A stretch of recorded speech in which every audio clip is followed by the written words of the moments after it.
పొదిలి మండలం సల్లూరు గ్రామంలో హిందూ శ్మశాన వాటిక వద్ద జరిగిన ఘటనపై స్థానిక శాసనసభ్యులు కందుల నారాయణ రెడ్డి మాట్లాడిన తీరుపై భారత యువజన చైతన్య పార్టీ నాయకులు ఇతర ప్రజా సంఘాల నాయకులు మండిపడ్డారు.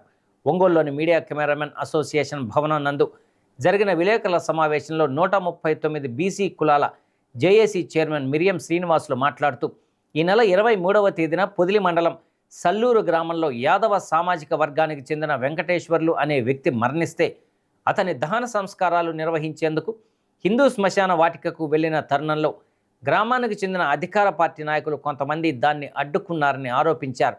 జరిగిన ఘటనను శాసనసభ్యులు వ్యతిరేకించకుండా దానిని సమర్థిస్తూ తిరిగి బీసీ కులాలకు చెందిన వారిని అసభ్యకర పదజాలంతో దూషించడం బాధాకరమని మండిపడ్డారు. తక్షణమే ఆరోపణలు చేసిన ఎమ్మెల్యే బీసీలకు బేషరతుగా క్షమాపణ చెప్పాలని డిమాండ్ చేశారు. ఈ కార్యక్రమంలో బీసీవై పార్టీ నాయకులు సామ్రాజ్యం, శ్రీనివాస్ యాదవ్, మిరియం శ్రీనివాసులు, చిరుమామిళ్ళ గోపి యాదవ్ తదితరులు పాల్గొన్నారు. ఏ రాజకీయ పార్టీ నాయకుడు కూడా పరామర్శించకుండా ఉన్న తనుగా అన్ని ఎక్కడ దాడులు జరిగినా అతను వెళ్ళి మొట్టమొదటి స్పందించి పరామర్శించి వాళ్ళకి ఆర్థికంగా అన్ని విధాలుగా ఆదుకోవడం జరుగుతుంది. అలాంటి మా నాయకుడి పైన అవాక్కులు చవాక్కులు పేలే అర్హత నీకుందా అని అడుగుతున్నావు. నువ్వు ఆ నియోజకవర్గానికి ఎక్కువ మా నాయకుడి గురించి నువ్వు మాట్లాడతావా? నువ్వు ఈసారి ఏ విధంగా ఆ నియోజకవర్గంలో గెలుస్తావో మేము చూస్తాం. నువ్వు బీసీల మధ్యన, ఓసీల మధ్యన, పార్టీల మధ్యన తగాదాలు సృష్టిస్తారని చూస్తున్నావు. మేము ఏనాడైనా నీ గురించి ఈ వారం 10 రోజులు నీ గురించి మాట్లాడాలా? నువ్వు అసలు ఇంత తెరచాటును ఉండవనేది కూడా మేము గమనించాల. నీ అంతటా నువ్వే వచ్చావు. నేనే పంపించాను పోలీసులను అన్నావు, నేనే పంపించాను ఎంఆర్ఓ అన్నావు. అంటే నువ్వే కొట్టించావా మా బీసీలని ఈ పోలీసుల చేత? పోలీసులు ఏకపక్షంగా ఒక వర్గానికే కొమ్ముగాసి మా బీసీల మీద దాడులు చేసి కొట్టడం జరిగింది. అదే కొట్టావు కదా, మళ్ళీ అక్కడే ఎందుకు దహన సంస్కారాలు చేయించారు? మీరు చేయించారంటే అది మీ తప్పు కదా, మీ మొదటి తప్పు అదే కదా. దాన్నే గమనించమని చెప్పి మేము చెబుతున్నాం. ఇకనైనా ఎప్పుడైనా బీసీల గురించి మాట్లాడేటప్పుడు నాలుక అదుపులో పెట్టుకొని మాట్లాడమని చెప్పేసి మేము ఎమ్మెల్యే గారికి హెచ్చరిక జారీ చేస్తున్నాం. రాష్ట్ర పార్టీ కూడా, అధిష్టానం కూడా ఇలాంటి ఎమ్మెల్యే గారిపై, బీసీలపై అనుచిత వ్యాఖ్యలు చేస్తున్న ఎమ్మెల్యేలపై కఠినంగా చర్యలు తీసుకోవాలని చెప్పి మేము విజ్ఞప్తి చేస్తున్నాం. పవన్ కళ్యాణ్ గారు చెబుతున్నారు, నేను మార్పుని సమాజంలో తీసుకొస్తామని.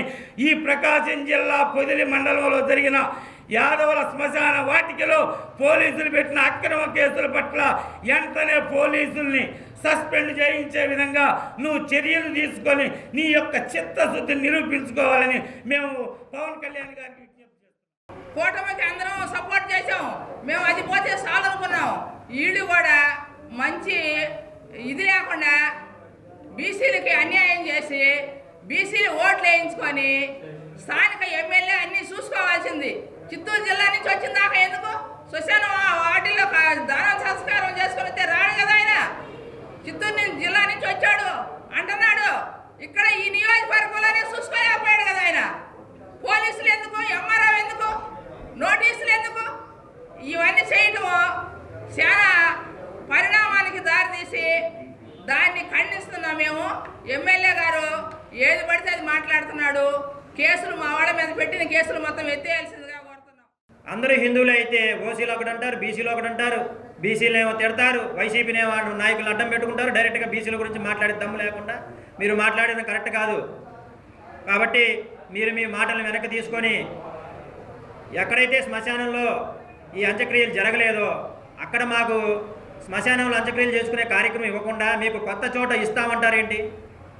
కొత్త చోట ఎవరు అడిగారు? మాకు ఎక్కడ అన్యాయం జరిగిందో, ఎక్కడైతే మేము గత 3-4 తరాల నుంచి అంత్యక్రియలు జరుగుతున్నామో అక్కడ మాకు హక్కు ఉందని చెప్పి మేము పోరాటం చేస్తుంటే మీకు అక్కడ ఉంది, ఇక్కడ ఉంది, 4 చోట్ల ఉందని చెప్పి చెప్తున్నారు. మాకు అక్కడ కాదు కావాల్సింది. మాకు ఎక్కడైతే హక్కు ఉందో అక్కడ ఇవ్వాల్సిన బాధ్యత. బీసీల ఓట్లు పొంది గెలిచిన మీకు న్యాయం చేసే హక్కు ఉందా లేదా, చేయాల్సిన బాధ్యత మీపై ఉందా లేదా అని కూడా మేము ప్రశ్నిస్తున్నాం. చేయకుండా మృతదేహాన్ని అక్కడే ఉంచి నైట్ 10-12:30కి బలవంతంగా పోలీసు వారు అంత్యక్రియలు చేయించారు. అర్ధరాత్రి 12:30కి అంత్యక్రియలు చేసే ఆచారం ఎక్కడుంది? ఏ సామాజిక వర్గంలో ఉంది? ఎక్కడైనా ఉంది అసలు? అర్ధరాత్రి శ్మశానంలో అంత్యక్రియలు చేసుకునేది ఎక్కడా లేదు. బలవంతంగా 12:30కి అంత్యక్రియలు చేయించిన ఘనత మీకే దక్కాలని చెప్పి కూడా ఈ సందర్భంగా తెలియజేస్తాను.